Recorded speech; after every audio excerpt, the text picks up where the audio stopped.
the press acts as the guardian, the oversight body for all of these institutions.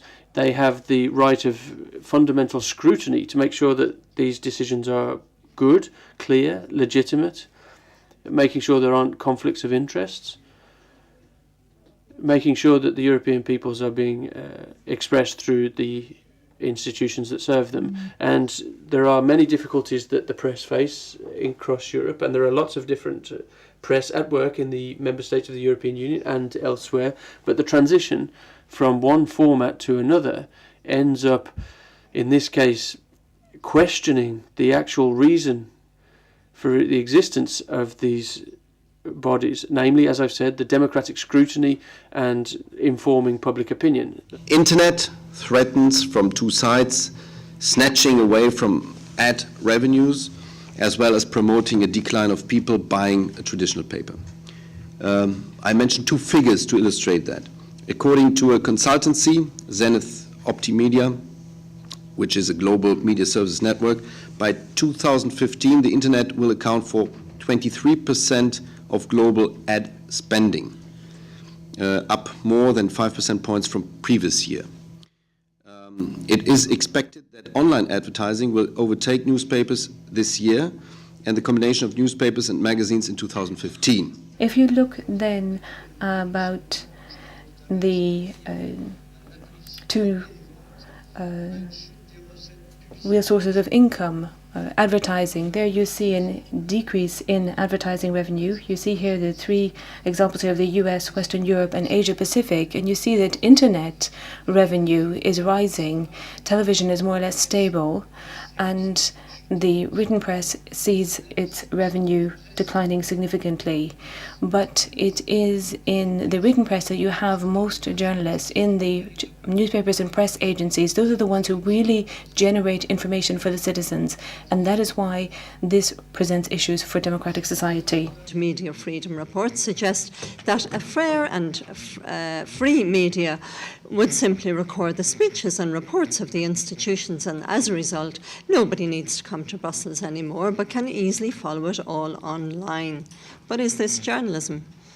Is this what we need a free media for? And of course, now we have the additional issue of the internet making everything available online all the time, not just journalism, but citizen journalism, social interactors, bloggers, tweeters, YouTube. This too at a time when we say there is a democratic deficit, when voters are disenchanted with politics and so with democracy, and so democracy itself needs a professional journalism.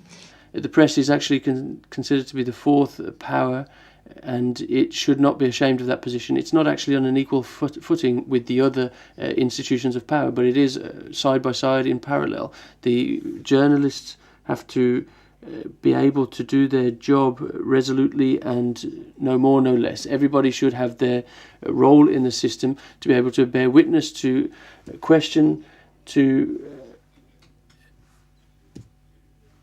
do their job, to verify, to understand, to find information, and to tell the stories about what they've seen and what they've understood, find the words to express, to make the information heard. This is essential as the task of the artisanal journalism. How can we be sure who is, in fact, behind a television, a radio, a media online, if you want, or the traditional media, that what's left of the traditional media, but it's still there, if we do not have transparency? And we have actually pledged a lot for transparency, and I know that there is also a civic initiative actually to have legislation at the European level on transparency, and they are still collecting signatures for the civic initiative. My second point is this question of values. An industrial revolution is a time of both destruction and creation. It's true, we see the old industries being destroyed, but at the same time we see new ones being created. That is what is happening. And what is at stake here, and this has already been said by the previous speakers, what is important here is that we don't lose our compass, that we realize that our point of reference is democratic legitimacy, and that our market is not a market like any others, but is one which is central to citizens' rights. A newspaper may have been or may still be a well-defined product, but that does not help when our readers are looking for something else. So I believe we need to rethink our concepts of product. What is unique to the newspaper publishing business or the news publishing business? It's certainly not the paper newspaper. It's probably not even used. This is a thought that causes great dismay among my editor colleagues, because news is all around us, often for free, sadly enough. I think our chance to survive as publishers lies in our ability to deliver something unique, something our readers cannot find anywhere else, just like you, sir. I still see a decreasing number of quality journalists around, and I see young journalists being hired for peanuts without a proper training, and journalists being sent just to do the web without no previous experience, which is in big newspapers all over the world, which is happening, and that's undermining journalism. So, but it must be unique. Quality is the answer if we want to survive. And so, I mean, I'm glad the publisher think this thing as a possible way out. I think that advertising is not the devil incarnate. There is... You can't just say that the journalism is bad because it's accompanied by advertising. Our media has an impact on an audience, and if they want to continue to have that impact on the audience into the future, then there needs to be a way of sustaining that for a number of years. And I think we need to acknowledge that journalism can be very good quality and highbrow even if advertising is present. The impact of the new technologies is not just economic. Problems are recurring and changing in nature. The online press through Yahoo, Apple, Google and so on, all of these providers are American, which brings a new dimension to the question of press independence in Europe. What can we do there? Also, editorial quality. What can you do